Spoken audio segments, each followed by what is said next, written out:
नमस्कार दोस्तों, स्वागत है आपका आपके अपनी YouTube channel career study classes में। दोस्तों, मेरा नाम है विकास और आज मैं आपको बताने जा रहा हूँ फर्स्ट सिटिंग में जो हिंदी का आपका एग्जाम हुआ उसका सभी ऑब्जेक्टिव का सही सही आंसर।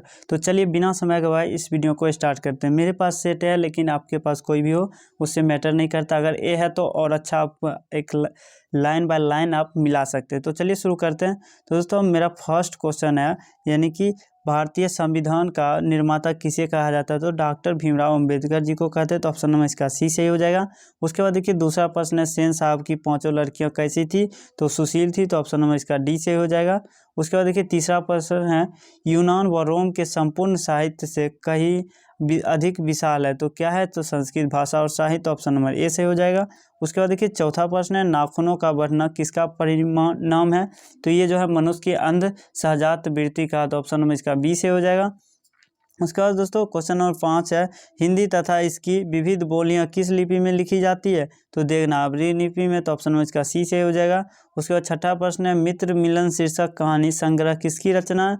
तो ये जो है आपके किसकी रचना है? तो ये आपका हो जाएगा ऑप्शन नंबर इसका डी से हो जाएगा, अमरकांत जी का। तो ऑप्शन नंबर इसका डी। उसके बाद ये सातवां प्रश्न है, लेखक की पत्नी के रिश्तेदार किस दिन आए थे? तो रविवार के दिन आए थे। तो ऑप्शन नंबर ए सही हो जाएगा। उसके बाद क्वेश्चन नंबर 8वां है, लेखक रामविलास शर्मा कब से कब तक भारतीय प्रगतिशील लेखक संघ के महामंत्री रहे हैं? तो 49 से 53 तक। तो ऑप्शन नंबर बी से हो जाएगा। उसके बाद देखिए क्वेश्चन नंबर 9वां है, द्वंद्वात्मक भौतिकवाद मनुष्य की चेतना को आर्थिक संबंधों से प्रभावित मानते हुए उसकी सापेक्ष स्वाधीनता स्वीकार करता है। यह पंक्ति किस शीर्षक पाठ की है? तो यह पंक्ति जो है कौन से शीर्षक पाठ से लिया गया है? तो यह लिया गया है परंपरा का मूल्यांकन। तो ऑप्शन नंबर इसका सी से हो जाएगा। उसके बाद देखिए 10वां प्रश्न है, नेपाल में बिरजू महाराज के एक रिश्तेदार थे जिनका नाम था।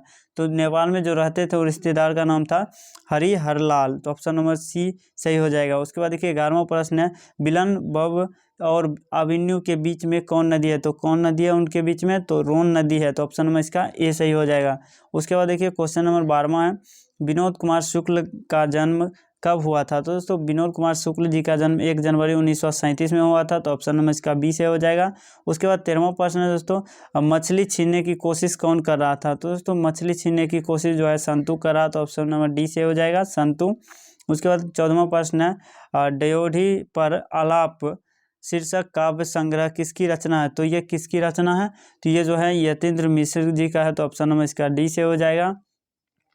उसके बाद देखिए अगला प्रश्न यानी कि 15वां प्रश्न है, अरब देश में फूक फूक कर बजाए जाने वाले वाद्य यंत्र जिसमें नारी रीढ़ होती है को क्या कहते हैं? तो क्या कहते हैं? तो नया कहते हैं। तो ऑप्शन नंबर इसका ये सही हो जाएगा। उसके बाद देखिए अगला प्रश्न है, महात्मा गांधी जी की स्मृति में पूरा राष्ट्र किस तारीख को उसकी जयंती मनाता है? तो उनकी जयंती जो है 2 अक्टूबर को। तो ऑप्शन नंबर बी से हो जाएगा। उसके बाद 17वां प्रश्न है, मेरा ख्याल है कि अगर व्यक्ति का चरित्र निर्माण करने में हम सफल हो जाएंगे तो समाज अपने आप काम संभाल लेगा। तो ये जो है किनका विचार था? तो ये जो है विचार जो था ये महात्मा गांधी जी का था। तो ऑप्शन नंबर इसका सी से हो जाएगा। उसके बाद क्वेश्चन नंबर 18 है, काशी में मरण भी माना गया है। तो काशी में जो है मरण क्या माना गया है? तो मंगल माना गया है। तो ऑप्शन नंबर डी से हो जाएगा। उसके बाद देखिए 99वां प्रश्न है, यतीन्द्र मिश्र ने गीत गाकर गुलजार की कविताओं का संपादन किस नाम से किया था? तो कौन से नाम से किए थे? तो इसका सही आंसर ऑप्शन नंबर ए हो जाएगा, यार जुलाहे। उसके बाद देखिए 20वां प्रश्न है दोस्तों, मछली शीर्षक कहानी में मछली और गोश्त कौन खाता था? तो मछली और गोश्त जो है कौन खाता था? तो पिताजी। तो ऑप्शन नंबर इसका बी से हो जाएगा। उसके बाद 21वां प्रश्न है, ध्वा का उच्चारण स्थान क्या है? दोस्तों ध्वा का उच्चारण स्थान जो है दंत है। तो ऑप्शन नंबर इसका सी से हो जाएगा। 22वां प्रश्न है दोस्तों, एक ध्वनि जब 2 व्यंजनों से संयुक्त हो जाता है तब क्या कहलाता है? तो दोस्तों जब एक ध्वनि जो है व्यंजनों से संयुक्त हो जाता है 2 व्यंजनों से तो संयुक्त ध्वनि कहलाता है। ऑप्शन नंबर बी से हो जाएगा। उसके बाद 23वां प्रश्न है, नाविक शब्द का संधि विच्छेद है। तो दोस्तों नाविक शब्द का संधि विच्छेद जो है 9 + इक है। तो ऑप्शन नंबर इसका ए सही हो जाएगा। उसके बाद 24वां प्रश्न दोस्तों, निम्न में शुद्ध शब्द कौन है? तो दोस्तों 24 का सही आंसर ऑप्शन नंबर सी हो जाएगा, सौहार्द जो है एक शुद्ध शब्द है। उसके बाद देखिए 25वां प्रश्न है, निम्न चिन्हों में कौन योजक चिन्ह है? तो दोस्तों योजक चिन्ह कौन सा है इसमें? तो इसका सही आंसर ऑप्शन नंबर सी हो जाएगा, ये जो है योजक चिन्ह माना जाता है। उसके बाद देखिए 26वां प्रश्न है, अक्टूबर शब्द कौन संज्ञा है? तो दोस्तों अक्टूबर शब्द जो है कौन सा संज्ञा है? तो व्यक्तिवाचक इसका ऑप्शन नंबर डी से हो जाएगा व्यक्तिवाचक। उसके बाद देखिए क्वेश्चन नंबर 27 है, सुख शब्द कौन सा लिंग है? तो दोस्तों सुक्त शब्द जो है वो पुल्लिंग है, तो ऑप्शन नंबर इसका बी से हो जाएगा। उसके बाद देखिए क्वेश्चन नंबर 28 है, लोगों ने चोर को मारा किस कारण का उदाहरण है? तो ये किस कारक का उदाहरण है? तो लोगों ने चोर को मारा, यह जो है आपका कर्ता कारक का उदाहरण है, तो ऑप्शन नंबर ए सही हो जाएगा। उसके बाद देखिए 29वां प्रश्न है, भिक्षा शब्द है, तो दोस्तों भिक्षा शब्द कौन सा है? तो ये तत्सम है, तो ऑप्शन नंबर इसका ए सही हो जाएगा। उसके बाद देखिए क्वेश्चन नंबर 30 है, बाघ शब्द का स्त्रीलिंग रूप है, तो दोस्तों बाघ शब्द का स्त्रीलिंग रूप जो है बाघिन है, तो ऑप्शन नंबर इसका बी से हो जाएगा। उसके बाद 31वां प्रश्न है, मैं आप ही चला आता था किस सर्वनाम का उदाहरण है? तो यह कौन से सर्वनाम का है? तो ये जो है निश्चयवाचक, तो ऑप्शन नंबर ए सही हो जाएगा। उसके बाद देखिए क्वेश्चन नंबर 32 है, 30 दिन किस विशेषण का उदाहरण है? तो 30 दिन जो है ये संख्यावाचक का है, तो ऑप्शन नंबर इसका बी से हो जाएगा। उसके बाद 33वां प्रश्न है, परिजन शब्द में उपसर्ग है, तो परिजन शब्द में परि उपसर्ग है, तो ऑप्शन नंबर इसका सी से हो जाएगा। उसके बाद क्वेश्चन नंबर 34 की ओर बढ़ते हैं, बढ़िया शब्द में पढ़ता है, तो दोस्तों बढ़िया शब्द में कौन सा पढ़ता है?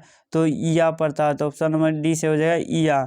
उसके बाद देखिए 35वां प्रश्न है दोस्तों, तो 35वां है, भाई बहन शब्द कौन समास है? तो दोस्तों भाई बहन शब्द जो है वो द्वंद्व समास है, तो ऑप्शन नंबर बी से हो जाएगा द्वंद्व। उसके बाद देखिए क्वेश्चन नंबर 36 है, कलंक शब्द का विशेषण है, तो दोस्तों कलंक शब्द का विशेषण जो है कलंकित है, तो ऑप्शन नंबर ए से हो जाएगा कलंकित। उसके बाद क्वेश्चन नंबर 37 है दोस्तों, उसने अपने मित्र की साइकिल खरीदी किस वाक्य का उदाहरण है? तो उसने अपने मित्र की साइकिल खरीदी, यह कौन से वाक्य का उदाहरण है? तो ये जो है संयुक्त वाक्य का, तो ऑप्शन नंबर ए सही हो जाएगा।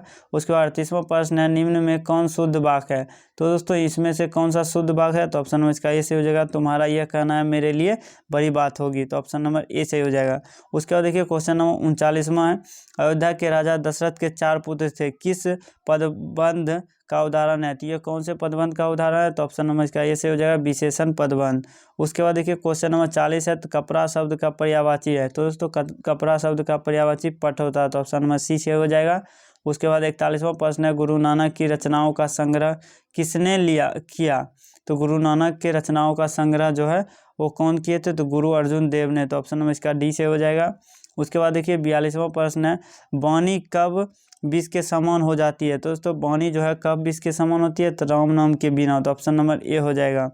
उसके बाद देखिए 43वां प्रश्न है, कबीर खान किस राजवंश में उत्पन्न हुए थे? तो कबीर खान जो है कौन से राजवंश में उत्पन्न हुए थे? तो मुगल राजवंश में, तो ऑप्शन नंबर ए सही हो जाएगा। उसके बाद देखिए 44वां प्रश्न है, प्रीतम नंद किशोर जा दिन में नैनिन लगे मन पावन चित चोर पलक ओट नहीं करे सब, यह पंक्ति किस कविता से है? तो दोस्तों यह पंक्ति जो है यह प्रेम यानी श्री राधिका से लिया गया, तो ऑप्शन नंबर सी से हो जाएगा। उसके बाद देखिए 45वां प्रश्न है, घनानंद रचित अत्यंत प्रसिद्ध क्या है? तो घनानंद रचित इनमें से कौन सा अत्यंत प्रसिद्ध? तो सवैया या और घना छड़ी, तो ऑप्शन नंबर इसका डी से हो जाएगा। उसके बाद 46वां प्रश्न है, बिरहल लीला किनकी रचना है? तो बिरह लीला जो है किनकी रचना है? तो ये रसखान जी का, तो ऑप्शन नंबर सी से हो जाएगा रसखान। उसके बाद देखिए 47वां प्रश्न है, बद्री नारायण चौधरी प्रेम घन की रचनाएं किस नाम से संग्रहित है?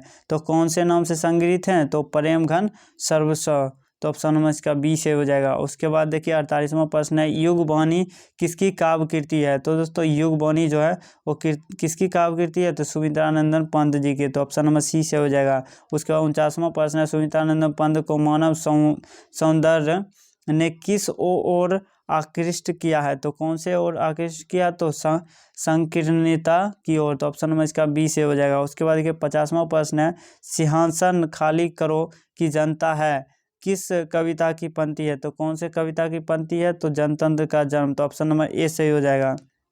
उसके बाद क्वेश्चन नंबर 51 है, सच्चिदानंद हीरानंद बादशाह आज्ञा के पिता का नाम क्या है? तो क्या नाम था उनके पिताजी का? तो वो नाम था डॉक्टर हीरानंद शास्त्री, तो ऑप्शन नंबर बी से हो जाएगा। उसके बाद 52वां प्रश्न है, धूप बरसी पर अंतरिक्ष में से नहीं फटी, तो ये जो है ये कौन से लिया गया था? तो मिट्टी से, तो ऑप्शन नंबर सी से हो जाएगा। उसके बाद देखिए 53वां प्रश्न है, चक्रव्यूह किनकी रचना है? तो चक्रव्यूह जो है वो कुंवर नारायण की रचना है, तो ऑप्शन नंबर डी से हो जाएगा कुंवर नारायण। उसके बाद क्वेश्चन नंबर 54 है, 54 क्वेश्चन है, कवित्री अनामिका के पिता का नाम क्या था? तो दोस्तों कवित्री अनामिका के पिता का नाम क्या था?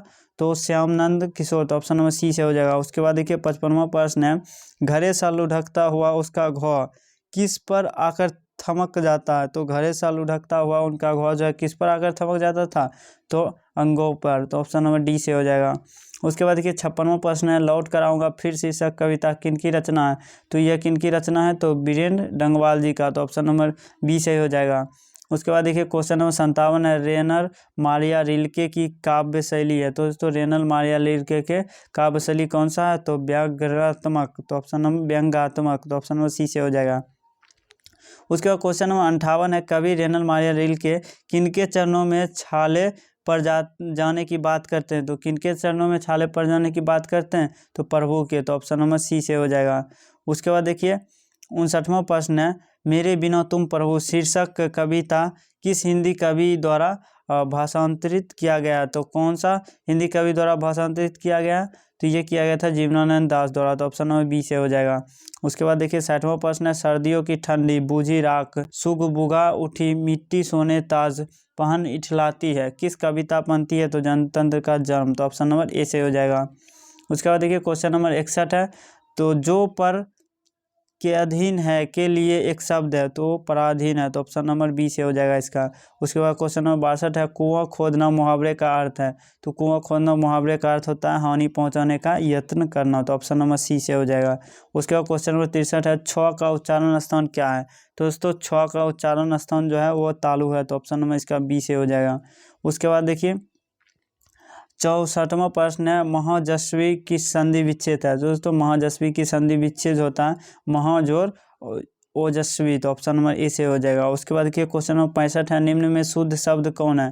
दोस्तों निम्न में कौन सा शुद्ध शब्द है? तो गुप्त जो है एक शुद्ध शब्द है और तत्व भी शुद्ध शब्द लग रहा है। तत्व थोड़ा सा इससे गुप्त हो जाएगा, ठीक है। ऑप्शन नंबर बी से हो जाएगा। उसके बाद देखिए अगला प्रश्न है 66, गिरोह शब्द कौन संज्ञा है? तो दोस्तों गिरोह शब्द जो है और कौन सा संज्ञा है? तो समूहवाचक। तो ऑप्शन नंबर सी से हो जाएगा। उसके बाद देखिए 67वां प्रश्न है, नारी शब्द है, नारी शब्द जो है स्त्रीलिंग है। तो ऑप्शन नंबर ए से हो जाएगा स्त्रीलिंग।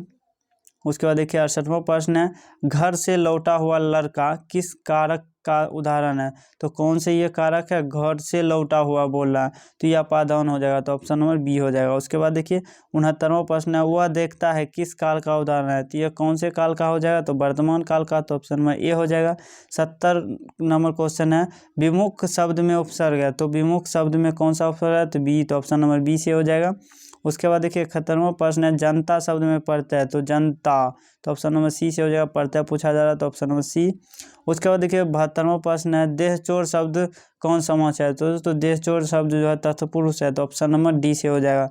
उसके बाद 73वां प्रश्न है, उसने कहा कि मैं निर्दोष हूँ किस वाक्य का उदाहरण है? तो उसने कहा था मैं निर्दोष हूँ, यह जो है संयुक्त वाक्य का उदाहरण है। तो ऑप्शन नंबर सी से हो जाएगा। 74वां प्रश्न है, असुर शब्द का पर्यायवाची है? तो दोस्तों असुर शब्द का पर्यायवाची जो है वो दानव होता है। तो ऑप्शन नंबर बी से हो जाएगा।